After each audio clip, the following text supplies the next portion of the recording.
Is that what it's all about? Is it all about the money? It's not. And we know that because it doesn't work. When you drill down to your employees, they want more than that. They want to feel competent. They want to feel some sort of autonomy. They want to feel like they're part of something.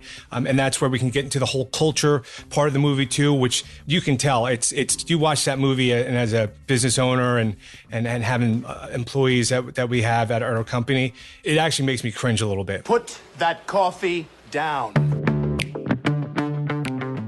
I'm not here to waste your time, okay? I certainly hope you're not here to waste mine. So I'm gonna keep this short. Helen, we're both in sales. Let me tell you why I suck as a salesman. The most valuable commodity I know of is information. Wouldn't you agree? Coffee's for closers only. Well, hello there, friends. Welcome back to the Behind Your Back podcast with me, Bradley Hartman, where it's our mission here to help you lead better, sell more in the construction industry, and have more fun doing it. I'd like to thank our presenting sponsor, Capital One Trade Credit. If you, my friend, might be interested or curious just a little bit on methods you could increase top-line revenue while increasing cash flow while decreasing risk. That's right. Cash flow up, revenue up, risk down. How? Well, you're going to need a powerful digital platform and a strong team behind you to help you do that. All of that comes with your collaboration with Capital One Trade Credit. So check it out. See if you're fit. Google Capital One Trade Credit. Now, I'm excited to bring to you today my conversation and this elaborate audio, video extravaganza with you, because what we're going to be talking about here today is one of the greatest sales movies, not movies in general. This is not a great movie in itself. It's a wonderful, incredible top 10 sales movie of all time. Now, in the past, you might have listened to other episodes where we broke down from a sales perspective with another sales expert, movies like, say, Tommy Boy. We did it with Matt Potter. We also did Glengarry Glen Ross. And I've got a whole list. I got a top 25 that, God willing, over the next, 20 years, we'll be breaking these down and pulling apart some of the truths and fiction of the sales profession to help you be a better sales pro by watching movies. We're calling them the cinema sales skills. And that brings us to our episode here today with my friend, Mr. TJ Shaheen. He's the Executive Vice President at Builders General in New Jersey, and he chose the movie Boiler Room. Become an employee of this firm, you will make your first $1 million in 3 years. I'm gonna repeat that. You will make $1 million.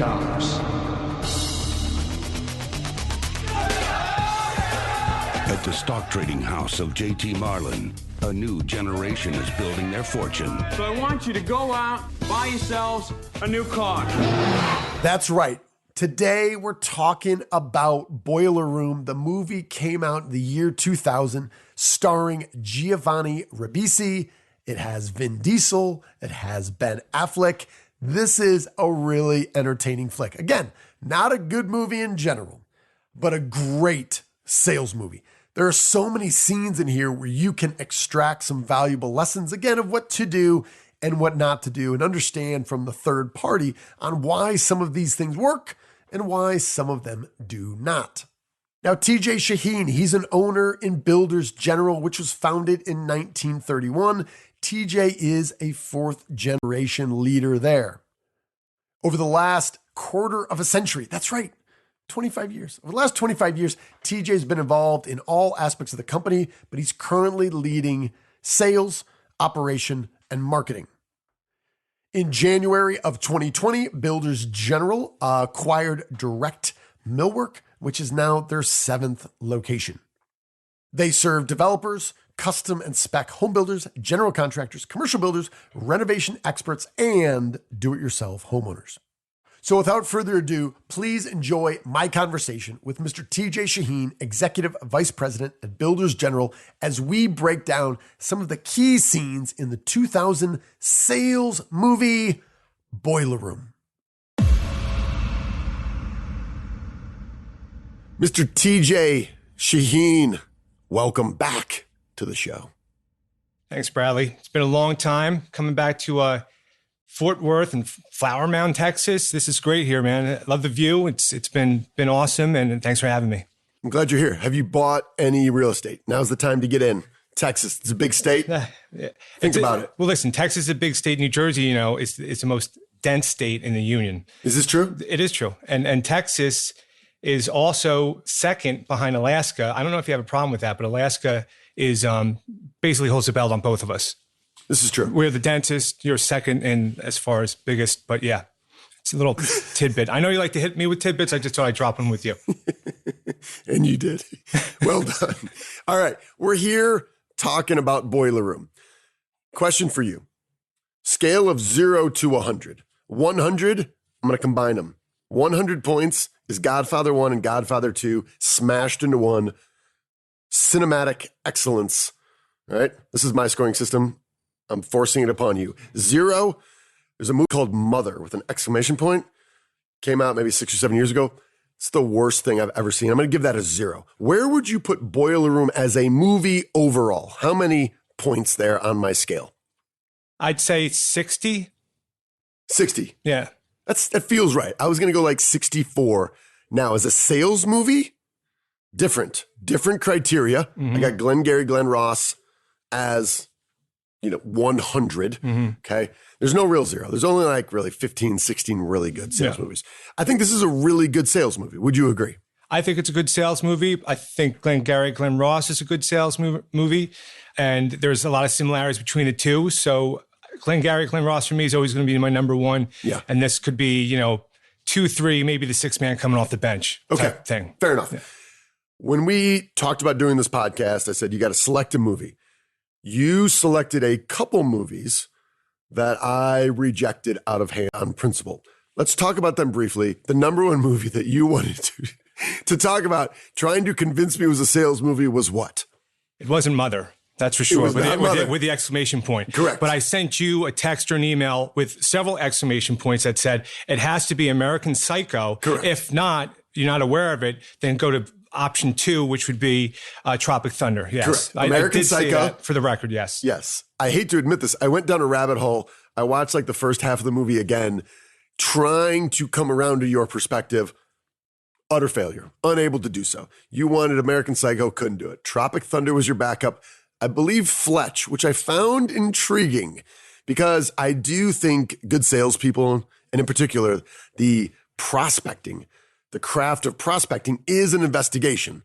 So on a long enough timeline, I might come around to Fletch. I do love Fletch. Never thought of it as a sales movie. Maybe. Was there a fourth one? I feel like there was another fourth bad option that I shut down. Yeah, there was, there was a fourth one. It was that Naked Gun, Airplane, all those kind of, there's all little things you can carve out, but then you're getting into series, right? It's just not one. There's Airplane 1, there's Airplane 2. It's like Caddyshack. So what happens, those movies are so great, Bradley, they feel a need to make another one, not like Mother with the exclamation point. Correct. So, yeah. So I felt like when I said, hey, select a sales movie, you just, in your mind, omitted sales. And we're like, let's just talk movies. It'd be great to talk Airplane with you. I'd say it could be. We're not going to do that here. All right. So Boiler Room. You gave it a 60. I gave it a 64 overall. I would put it into the 90s in a sales movie perspective. We're going to focus on 4 scenes.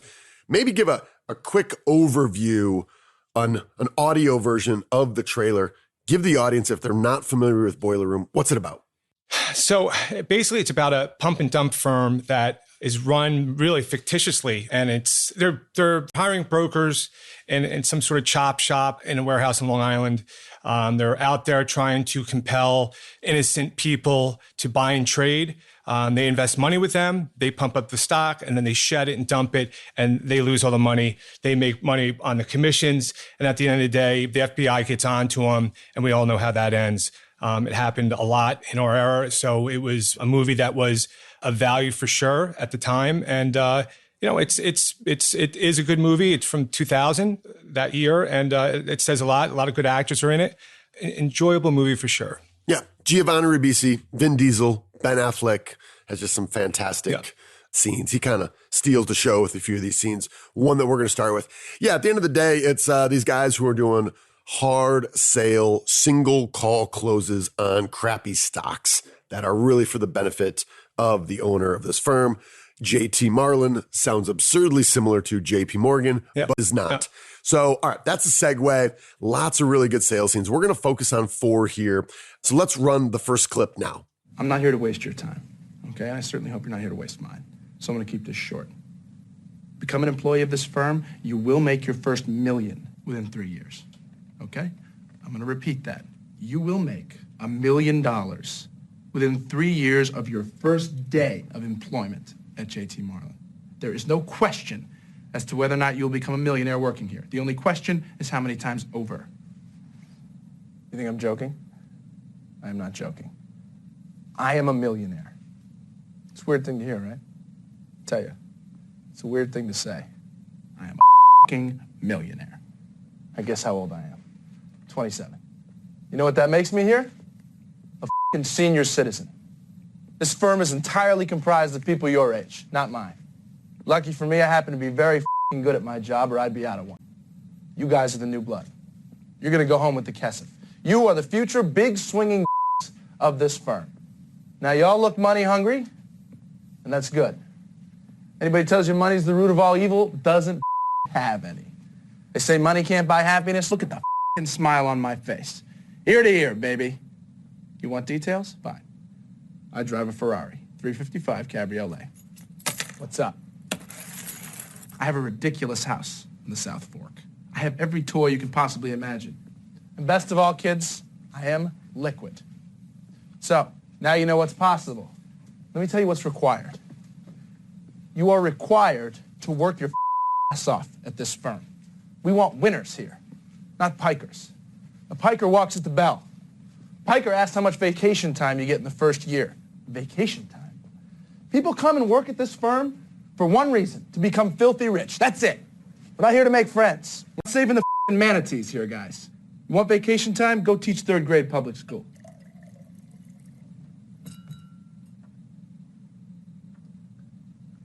Okay. First 3 months at the firm are as a trainee. You make $150 a week. After you're done training, you take the Series 7. You pass that, you become a junior broker, and you're opening accounts for your team leader. You open 40 accounts, you start working for yourself. The sky's the limit. A word or two about being a trainee. Your friends, your parents, the other brokers, whoever, they're going to give you shit about it. It's true. $150 a week, not a lot of money, but pay them no mind. You need to learn this business, and this is the time to do it. Once you pass the test, none of that's going to matter. Your friends are They tell me you made 25 grand last month, they're not going to believe you. Them. Them. Parents don't like the life you lead? You, Mom and Dad.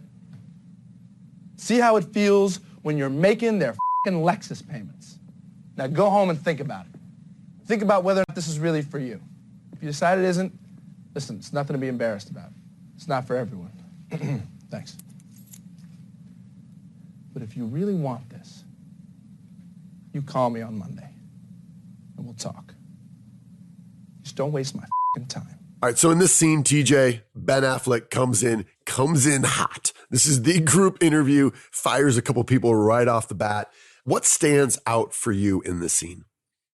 You know, for me, again, there were a lot of similarities to that other movie we were talking about before.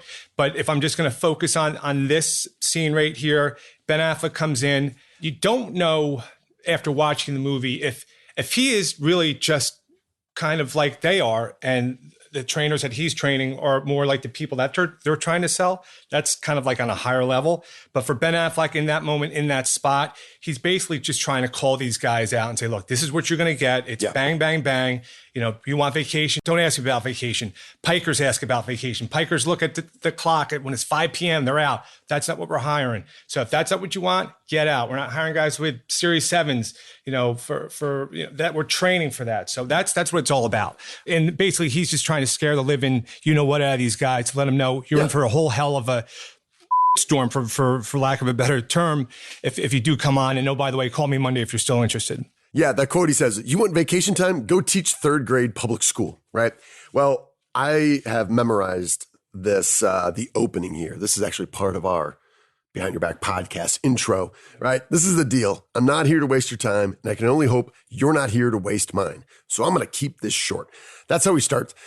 When I hear this, I often think of this phrase that I learned from Dr. Pat Sewerman, runs the construction management program at Texas A&M. He's a military guy. They have a military acronym called BLUF, B-L-U-F, bottom line upfront. And I think this mentality, for being a salesperson myself, who has no problem running his own mouth, how are we being really succinct and value other people's time? And I think if more people can take this mindset of, if I have a meeting with TJ Shaheen, he's running multi-location business, he's a busy dude, I'm going to come in, I've got a 30-minute meeting. My goal is to get out in 25. Why? I value your time. I value mine. I'm going to keep this short. I really love that, and it's always kind of playing in my mind. And if I'm being honest, I always do listen to the intro, even though I know exactly what it's going to say, to our own podcast, right? Because I think it's important. Yeah, and it's so true. And I remember my first public speaking class in school, and one of the things that we learned was you have 30 seconds to capture an audience when you're trying to go up and give a speech on whatever. And that was what, 35, 40 years ago. And, right. and here we are talking about someone's going to a class to learn about how to capture your audience, but that's what it really is. You have 30 seconds to catch an audience. If not, you lost them. I don't care if you're in a sales meeting, if you're interviewing for a job. That's really what you have. Because after that, and for me and you, we have similar personalities. I'm here now. 2 seconds from now, I'm somewhere else. So you got to catch me in 3 seconds. So that's what it is. And I have new vendors come in, maybe trying to sell a product or a line. It's the same thing. Did you make an appointment? No. Okay, strike one. Number two, you've lost me. You're at 32 seconds. So this is over. Mm-hmm. So yeah, you got to be succinct for sure. Well, somebody had mentioned this, which I find fascinating, and I listen to music differently now, especially the pop 40 stuff my kids listen to, is that in the culture, music, reflecting the change in mindset and attitude. If you've noticed, there used to be a standard setup for music, and the chorus would come in normally about 45 a minute in. You'd hear the chorus, you're going to hear it 3 times. Now, if you've noticed, the chorus comes first. Song comes on, bam, they're going to hit you with a catchy jingle. And I'm sure, right, it's a reflection of, it used to be, hey, you got 30 seconds, whatever. Now, you've got a few seconds. What are you doing to get me right off the bat? And from a sales perspective, planning that out. Oftentimes we will coach sales professionals prior to going to a meeting and say, okay, what are you going to open? What's the first question? I don't know. I gotta feel it out. I gotta see what happens. See what's on the shelf. I'm like, false. Yeah, maybe you have 2 options and you have some flexibility, but figure out what you're going to say. Don't shoot from the hip. That's stupid. It's so true. And I think it is a whole nother level and a whole nother dynamic when you're trying to, say, prospect with emails. I get 30,000 emails a day. I would say 29,900 are just spam emails. So maybe I got to do a better job with my filter box. But I think so. All the subjects are always something different. And all of a sudden one came up and said, Ruth's Chris? ? I'm like, got me. I open it up because you never know, right? I'm like, maybe it's a friend. I don't know. Like, who the hell would invite me out to Ruth's Chris? But it was some guy out in California just trying to sell whatever he was selling. And so, yeah, so there's audible, right? So yep. Verbal, that's what we're speaking about. But then there's literally reading. How are you going to catch that person's eye? People are texting now. They find a way to get your cell numbers, email, which we just spoke about. So it's a craft. And if you're good at it, I believe you can really have good success with it, but you cannot go in blind. You can't be uneducated, because if you do, you're wasting our time. And like Ben Affleck said, don't waste my time. Yeah. The other thing he does here well that I think we do a really poor job in our industry is he shows the career path very succinctly, like 150 words. Your first 6 months at the firm as a trainee, you make $150 a week. After you're done training, you take the Series 7 test. When you pass, you become a junior broker. After you open 40 accounts, you begin working for yourself. Sky's the limit. Done. Put on a single sheet of paper, few words, you throw some illustrations. Before you know it, you have a 1-page career trajectory roadmap, right? And I think too often we'll talk to young folks, especially folks who leave during an exit interview. They're like, I didn't know really where I was. They stuffed me behind the sales counter, told me I had to learn the business. How long is that going to take? 3 months, 3 years, 30 years? I don't know. And so I think he does a real good job of that.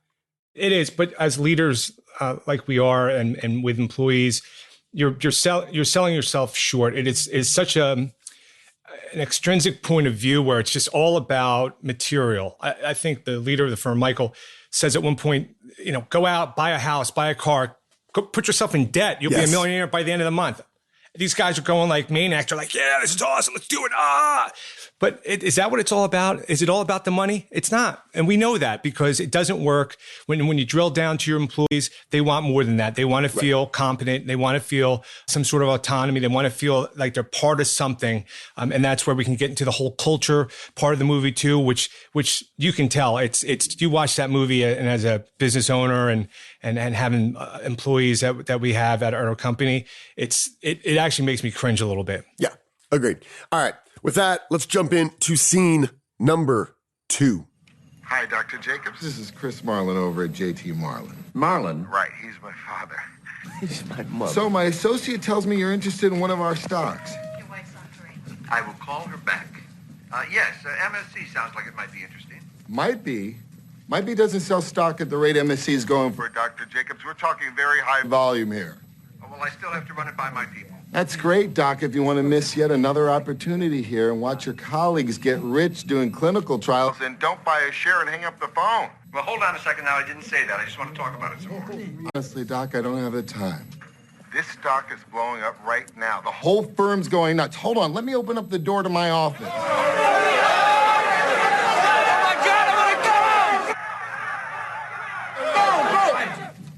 See that, Doc? That's my trading floor. Now I have 1 million calls to make to 1 million other doctors who are already in the know. I can't walk you through this right now. I'm sorry.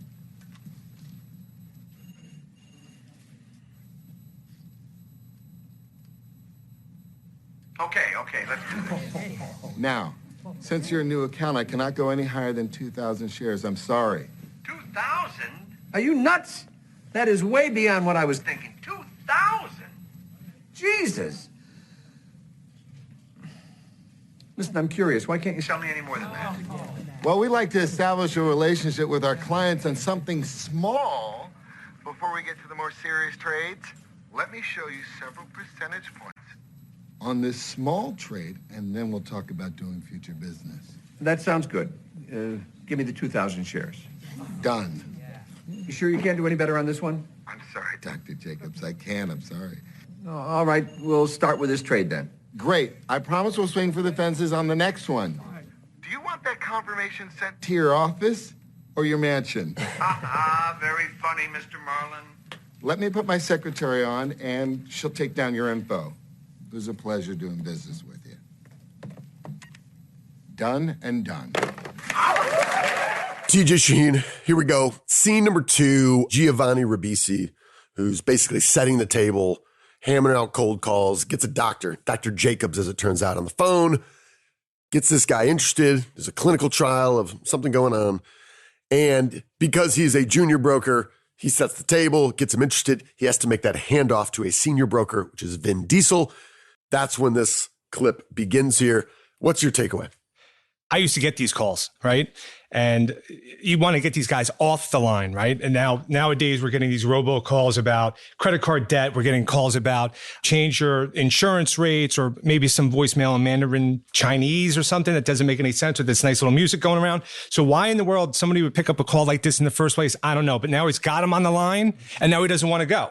So that to me was like, what's going on here? So it kind of plays out into Vin Diesel's hand, obviously, because now he knows he's got a fish on, right? And he's just reeling him in. But the doctor, he's like, well, but yeah, maybe I will. Well, we talked about yesterday in our sales trainings that people will buy faster when they feel safe and they feel in control. And you can see the doctor going back and forth, and he's pushing back, saying, whoa, I'm not ready for this. Looking for more information. And then all of a sudden he's like, forget the information. Now I'm in. And then he's like, whoa, 2,000 shares. But there's a few things that Vin Diesel does here. He brings in scarcity of his own time. I got 1 million calls to make. Are you in or are you out? There's other people. This is going to go fast. He also talks about, right, he compresses the time. He's like, listen, I need to know right now. The other thing, he leverages silence very well. He asks a question and he just shuts his mouth. And even in that scene, the silence is probably like 2 or 3 seconds, but you can feel it, right? And I think too often sales professionals, they don't let silence do the heavy lifting that it can do. And if you just shut your mouth after you ask a question, especially if a closing question, proved value, we've talked about this numerous times. Are you ready to buy right now? Are you ready to sign? And just let that sit, right? Yep. Humans struggle with that. And too often we try to fill that void. Well, I just felt it right now because I thought you were just going to be like, I'm looking for something to say, but I just saw what you were doing. So you had me hooked. It worked. But yeah, no, for sure. I really feel that people do talk way too much. They don't listen enough. And, for that person to be asking the question, just stop. Now it's your turn to listen.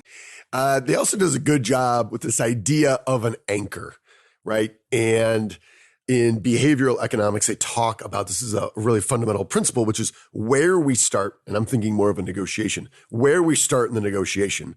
And if I say, hey, TJ, I want you to come on the podcast. What do you think? You're like, I'm busy. I don't know if I can do it. How much time do you need? I'm like, dude, we're probably going to need like 3 hours. 3 hours, right? I have put this anchor way up here. Now, we're not going to end up there. We're going to come down, right? Would I love to have 3 hours of your time? I would. But right. And then we come down. So he sets that anchor at 2,000. He goes, whoa. He was thinking, I don't know, 50 or 100 shares. You put it real high. Even if he backs down and says, I can't do that. Let's cut it in half. I'll do 1,000. That is probably 10 times more than he was anticipating buying. So this concept of anchoring, I think, is so critical. And how often do you see this come up in negotiating your business? Because I often feel that sales professionals negotiate more with their own sales managers and leaders than they do with the customers. We talk a lot about it, but just dumb it down. You can talk about just an entry door, and you can't get enough for that. So I always tell, and I've always practiced and preached to my sales team, is that you can't get enough for it. Charge the max. We can always step it down a little bit, but if you're measuring the door once, then you got to review the finishes, the swings. You take it out, they got to put it back in, they got to button it up all around it, and you probably spend 5 hours on sitting down, negotiating stuff with the door when it takes you 5 minutes to maybe do a lumber order. Let's put it in that perspective. Right. But you have to earn your time, and your time's valuable. So when it comes to something like that, don't sell yourself short. Always reach for that anchor and put it out there, because you can step it back a little bit, but your time is money and you can't make enough of it to do it. And I think so many people are so quick just to throw it away. And it's just doesn't make any sense, because you're just throwing so you're nothing. Your time is no value. Be confident, show your value, and put it out there and earn it. Yeah. Yesterday at our sales training, we did exercise we call determine your hourly rate. Because too often salespeople say, hourly rate, I don't have one. Sky's the limit. No one can stop me. And you're like, actually, false. There's only a certain number of hours in a day and a week that you can work. And you have a goal of what you want to make at the end of the year. So you want to make 200 grand? Great. Let's figure it out. Let's divide it by 12, right? Monthly, then let's break it by 4 into weekly. And you break it down to an hourly rate.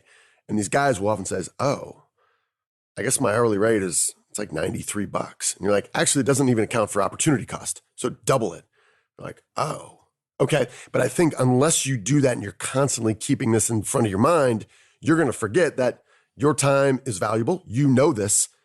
Yet in practice, you give it away all the time. And I think we often see that in margins that aren't nearly as high as they should be, especially on your special order custom front door and all that sort of stuff. And people get stuck in a rut, and it's just automatic. It's just, this is what it's going to be. And they just send it in and they just get used to it because they're in that comfort zone. Yep. But when right now you're shooting fish in a barrel, you have a market that's hot and you're not taking advantage of it, that's on you. And you can try to lead salespeople all along, but at the end of the day, if you're your own business as a sales rep, you have to be searching for these opportunities, taking advantage of it, and don't get stuck in a rut, and realize that you're valuable. You're valuable to your customer, especially your repeat business out there, and you deserve that. And don't throw it away. It's a sin. Yep.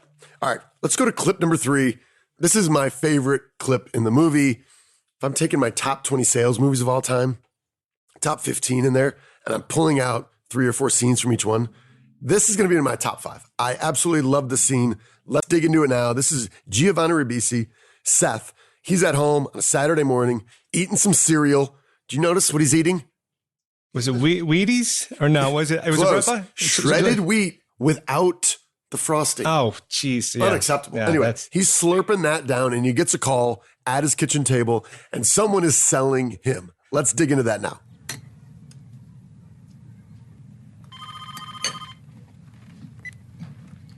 Hello? Hi, Mr. Davis. This is Ron calling you from the Daily News. How you doing this morning? It's Davis, and I'm not interested. Okay, I'm sorry to have bothered you. Have a nice day. Wait a minute. Wait, that's your pitch? You consider that a sales call? Well, You know, I get a call from you guys every Saturday, and it's always the same half attempt. If you guys want to close me, you should sell me. all right. All right, start again. Okay. Hi. This is Ron from the Daily News. How you doing this morning? What do you want? It's not what I want, sir. It's what you want.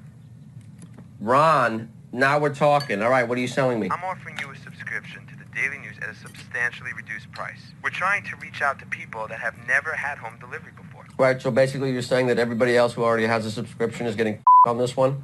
Yeah, I guess so. All right, well, I can handle that. So tell me, why should I buy your paper? I mean, you know, I mean, why shouldn't I get the Times or the Voice, you know? Well, the Village Voice is free, sir, so if you want it, you should certainly pick it up. But the Daily News offers you something no other paper can, a real taste of New York. We have the best features, more photographs than any other daily in New York, and we have the most reliable delivery in the city. Now, what do you think? You know what I think, Ron? I think that was a sales call. Good job, buddy. So you're going to buy a subscription? No, I already get the Times. So that scene with Seth, he's at home. It's Saturday morning. He's eating whatever nasty cereal that was. But yeah, he gets this call, this prospect call about a newspaper guy who wants to sell him a subscription service. And the guy is calling on a Saturday morning. So that tells you one thing. He's probably got nothing working out for him. But Seth kind of turns the conversation around. Yeah. And you see at the end of the day that he is trying to now be the teacher and show this guy who's just prospecting him, just happens to pick up the phone to Seth and starts getting a lesson on how to sell newspapers. And he just doesn't let him go within the first couple 30 seconds or a minute. He basically makes him suffer through the whole interview process of why he called up to sell him the newspaper, but he's basically trying to sell him back to say, look, you can be better than this, and this is how you're going to do it. And at the end of the phone conversation, you kind of pick up the authenticity of Seth, and that does he really need to go through, back up to this whole movie where he was in that room full of trainees? Does he really need to go through that process? Because I feel that he is authentic. He is genuine, where all those other guys we spoke about earlier are so much more about that extrinsic value of just making money and material items, where Seth at the end of the day is a really good guy. The only problem is just he disappointed his dad. And that's a whole nother issue. But yeah. It is. Yeah. Well, it's funny you bring that up because we hadn't talked about it, but I said it's not in a scene. It's the underlying current that drives the entire movie, which is earning respect from his father, who's the judge, right, who looks down upon his son for the bad choices he's made of running his own casino and then joining, JT Marlin. We should come back to that because in our industry, multi-generational families, you know something about this, these businesses about the sometimes unspoken, but very, very real. You can often sense it. I will come into, some of these early meetings I have with our new clients, and I'm like, okay, there is a dynamic here at play. And oftentimes it's father and son, but not always, right? We have uncles and aunts and different cousins and stuff. Anyway, we're going to set that aside for now. I like when Seth says, all right, now we're talking, right? He reframes it to start again. And he says, what are you selling? This seems obvious, right? We know what we're selling. I can tell you this is false. Sometimes we don't know what we're selling. Right. And in the sales training yesterday, we go through these and we get a video camera out and we put some salespeople in front of actual business owners. And we have a 20-minute hard stop meeting. In one of them, they went 13 minutes with preparation. And at the 13th minute, the business owner says, all right, can we just slow down for a minute? What are you guys trying to sell me? And the reaction from the people who were there were like, oh gosh, we screwed this up. We're 13 minutes into a 20-minute conversation. We haven't even told them what we're trying to sell them. That blows my mind, but this is common, right? Yeah, it is. But if you go back, it's a basic in that scene. It's so basic. It's a newspaper subscription. What's important to you if you're going to go into that and say, all right, yeah, and you're Seth and you've done it, your slap of this guy who called you on a Saturday morning, and you say, you know what? Yeah, I'm gonna. You got me. I'll do the subscription. What matters to you? When you wake up the next morning, that newspaper is there in your driveway, not just that day, every day at a certain point before you leave for work. And if it's not there, you're no different than anybody else. So that's what I want. If I'm Seth, that it could be a newspaper, it could be a milk delivery, it could be my Kepco bottle, spring water delivered to my house. I want it there when I want it there. So basically it's about, if you're selling me something, you're making a promise. You need to show that to me. It needs to be constant. It needs to be repetitive to the point where I can trust you, because that comes over time. It's not that first newspaper delivery. It's day after day, consistency. That's what you're selling, but you have to prove that. So when we talk about prospecting, you're trying to sell something, it's so hard just to make that scratch into that surface. But then once you're in, that's fine. It doesn't end there. You don't flip a switch and you hand it over and say, all right, now take this ball and run with it. You have to be consistent. You have to be repetitive, because that trust is earned over time. And that trust is so important to that relationship, because that's how we run our business. And I believe why we've been so successful. It's just because we have customers that have been with us for generations, just as our business has been, but it's because of that trust that was developed so long ago and continues to this day, because we're consistent, we're genuine, and we care. We often see this with sales processes, and many of our clients, they don't have a sales process. We start putting it in, they'll say, oh, we're just going to put that as follow-up. I go, what does follow-up mean? Well, it means like a million things. I'm like, well, we need to codify that. What are the behaviors? What's the checklist? Because follow-up is where that trust is built, right? The other thing here too is, this is straight out of Miller Hyman kind of sales strategy 101 stuff, which is, what is your single sales objective? Too often we talk to sales pros and I'll say, okay, you're going to this meeting, you're going to lunch, you're taking them Chipotle, whatever you're doing. What is your single sales objective? Oh, I don't know. I just want to build a relationship, get closer. No, every point of contact should have a single sales objective, and you should be able to have a couple different layers of that to know that we're building towards the right thing. And that's what I kind of took away when he says, all right, what are you selling, right? He's pitching, your delivery, which you point out, but also the content within the Village voice. How is it different? And I also do think that it's really about listening. So on that phone call, it's such a tough medium to work with, because you're dealing with a phone and listening. You're not seeing the person, you're just hearing.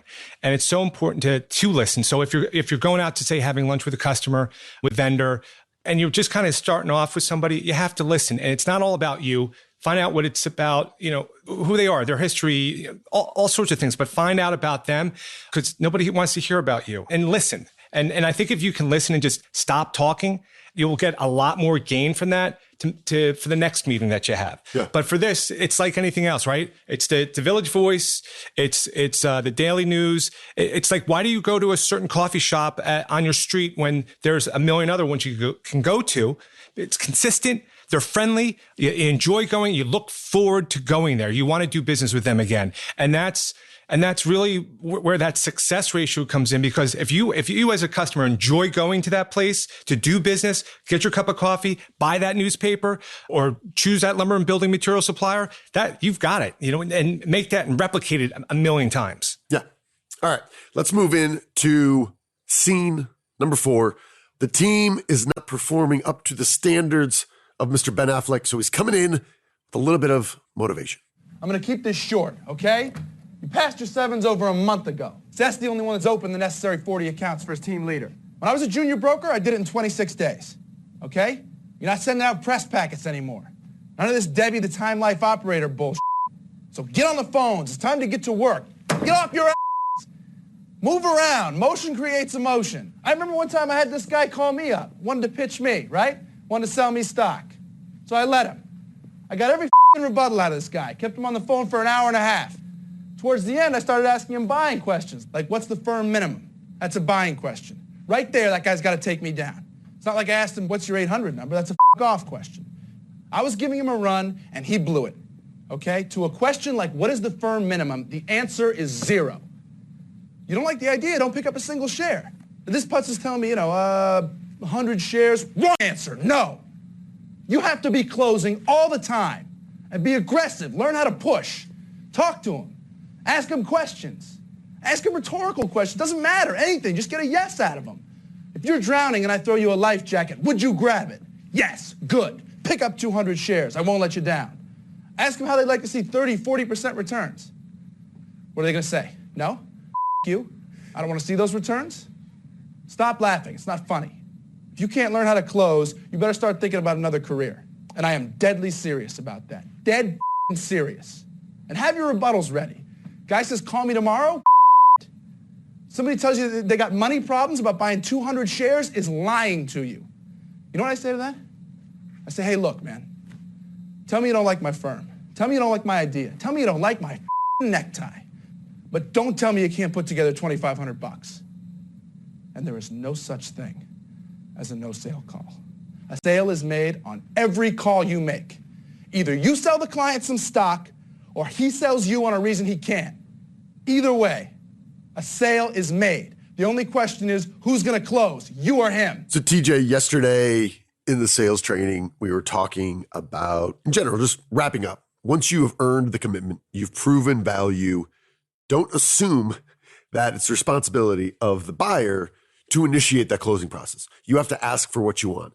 And a guy named David in the back who does a lot of sales training for a company who had some folks attending said too often they're afraid to ask that last question, basically to close them. And obviously in this movie, right, it's the hard sell, it's the close on something that they probably don't believe in. It's all about money. For us, it's really just the conclusion, the summation of the buying process. But sometimes we spend all this time and you just have to ask a question that, yeah, I guess there might be some risk of rejection, of getting a no, but quite frankly, that's almost rare these days. How often do you see things kind of linger on because we're not asking that closing question? It happens for sure. And not only that, how about the complete opposite, knowing when to walk away, knowing to say, this is not worth my time. That's major, because if not, we don't need the exercise in this business to be just spinning our wheels, especially with how hard it is to, everyone's time is completely been squeezed. The market's been crazy. Being able to get people to work for you is hard enough. So the resources are squeezed. So time is squeezed. That only compounds things. So if I'm doing this and we're going down that road, you better have a good idea preemptively to know, is this going to be a sale? Because if not, it's okay to walk away. Again, we don't need the exercise. So do your due diligence as your own person. Again, we talked earlier about not throwing away your time in margin. Don't throw your time away either in prospecting to get that sale, to get to that last step, because you're pretty much doing the same thing. We talk about time management. That's one of your big categories for you. But we have to break it down on such a finite level with each salesperson that is working for you, so that they know, it is okay to walk away from a sale. Or what are you preemptively doing to make sure that the best chance that the sale is going to close with you? And that's where that salesperson has to have that sixth sense to know, what, I think this is going to work. And there's a way to do that, right? But it's more of an art rather than, all right, if you get to step 2, then go to 3, then jump to 4. It doesn't work that way. Yeah. It's not as black and white, in my opinion, anyway. Yeah. So I love this line. I'm going to read it for you. Tell me your thoughts. Jim says, if you can't close, then start thinking about another career. I'm serious. I'm dead serious about that. Have your rebuttals ready. If I'm hearing that and I'm in that room, I'm probably not in that room listening to that conversation, because it just goes to show you, they really don't care. And you almost wonder if that statement of what Jim said is really more about really what is going down this pyramid and hierarchy, that it's filtering into these trainees' ears, and then they're all going out and banging phones, when at the end of the day, the only fly in the ointment for that whole room is Seth. Because he's the one who's authentic. He's the one that's listening. It really doesn't pertain to him. It's really pertaining to all the other people that are out there. And so it's almost like that. It's not even an 80-20 rule. It's like 99-1% rule, where that's what they're trying to bank their money on, that they're going to get maybe 1% of the calls, that one person that's going to say yes and take it. So rebuttals, that is what they're going to get, right? So it's kind of like don't expect the unexpected, expect the expected, and can you handle it? Yep. Yeah. Pure law of large numbers. Yeah. We're going to convert 1% of these calls. So if we only make 100 of them, but if each one of you guys do 1,000 a day, right? Right. I like, though, this idea about rebuttals. We'll call them objections. We always get objections, right? And when we're working with teams, I will say, okay, let's think about whether existing customers or prospects we're going after, what are the most common objections we hear? And initially, there's often this mindset of, oh my gosh, there's hundreds of them. Like, generally, there's not. Generally, there's somewhere between a dozen and maybe 24. But the 80-20 rule will certainly apply to those. You're going to hear these ones come up again and again and again. And again, this might be hey, we're buying framing. Turns out they are putting kitchens in their homes. We sell kitchens. We just don't sell them kitchens. Why? Well, they have an objection. They're buying it from somebody else. This is the way we've always done it, whatever. But too often, we're not really thinking, okay, we hear the same objections again and again and again. Have we been thoughtful about the fastest way to get by them to determine if we're a fit? We're not going to close all of them, but too often we do a poor job of articulating that. Would you agree with that? Yes, and it's called sweat equity. That's how you're going to get through. You have to be persistent, persevere. You have to find a way, and sometimes that door is not open. Right. You have to wait for your time, and I don't care if it's you're trying to move up in your career or if you're trying to win a customer. Wait for your time. Be patient, and when that time comes, you only get one shot. You make it another one, but you have to treat every time you get an opportunity. You win, you move on. You lose, you go home, and that's the way it is. Okay, and if you live by that mantra, when you have that opportunity, step in, do the best that you can do, and then repeat and repeat. Be consistent. And that business will stay there. And then we're talking about that time log starting to lengthen. And that comes with the trust and the love and the support that you get from your customer until he's locked in with you. And that once once it becomes a certain amount, maybe it's like 36 inches, you can put that around your waist. And now you got the belt on, right? You got the championship belt because you won that customer. And you got to do that again and again and be the undisputed heavyweight champion of the world. I'm glad we're, in addition to capturing audio, we're capturing video because I wasn't sure where we were going. Yeah, but we defined it. 36 inches. It was like, like a mime prop belt with a big gold buckle on it. Yeah, that feels right. Yeah. That feels right. Well, lots of diamonds too. Yeah, lots of diamonds. Yeah, rhinestones. Big belt Yeah. buckles down here. A lot of leather. All right, let's bring this bad boy home here. So again, Boiler Room. If you haven't watched it, not a great movie. It's not. The music, also, Eric and I, we were watching it together. The music comes right out. The leather jackets. I don't know why we'd ever think what's her name? Abby? Yes, Abby, why she would ever consider going out with Seth. The pulled back hair, the leather jackets. I struggled with that. However, from a sales perspective, this is mandatory viewing because of the sales aspects of it. And overall, pretty good flick. Yeah, it is a good one, and it's enjoyable to watch. And when you break it down, and again, for anybody that's young, that's coming into the business, I think that it'd be a great, a resource to watch. Everybody's business is different, but if you're in sales, you can take a lot of different things from a lot of different movies and put them in your arsenal, put them in your quiver, and see what works for you. If you're not trying, then you're not selling. Yeah, and the reality is, good economy, bad economy, our business is never going to sell like that, right? It's a completely exaggerated sense of sales, right? So we're never going to be doing this sort of cold calling. However, I think you can watch it, and certain elements here I think would absolutely be good sales training elements to think about. So TJ Shaheen, LT Gray, I appreciate you coming on. Thanks for watching The Boiler Room. Sometime in the future, American Psycho, Tropic Thunder, Fletch maybe, we'll see. Popcorn? I'm in. Okay. Thanks, brother. All right.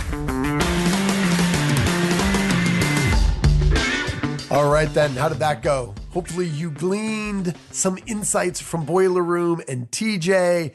Also, hopefully you found this entertaining. It's supposed to be fun. We're going to be doing more of these cinema sales skills episodes. If you have recommendations for movies you want us to cover, do not hesitate to email me directly at Bradley at behindyourbacksales.com.